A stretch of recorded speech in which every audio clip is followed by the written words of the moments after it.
সবাইকে স্বাগতম Kuala Lumpur international airport থেকে।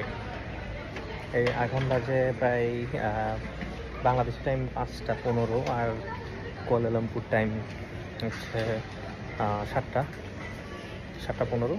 তো আমাদের ইমিগ্রেশন কিন্তু খুবই স্মুথ ছিল, খুবই দুর্দান্ত ছিল। 2 মিনিটের মধ্যে সব কিছু হয়ে গেছে। তো 2 মিনিটের মধ্যে আমাকে জাস্ট জিজ্ঞেস করছে আপনি কতদিন থাকবেন, কোথায় কোথায় যাবেন। আমি আমার সব কিছু দেখালাম, এরপর আমাকে সিল দিয়ে দিল। একদম মানে পানি ভাত বলা যায়।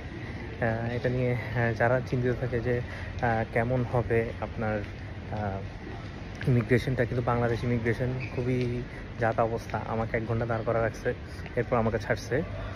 আমার কাছে সবই ডকুমেন্ট ছিল, সবই প্রুফ ছিল। তো আমাকে আটকানোর মতো কোনো কিছুই ওনারা পায় নাই। তো সেক্ষেত্রে তো এখানে এসে মোটামুটি কুয়ালালামপুরে খুবই দুর্দান্তভাবে কিন্তু ইমিগ্রেশনটা হয়ে গেছে। আমি অনেক হ্যাপি, আলহামদুলিল্লাহ।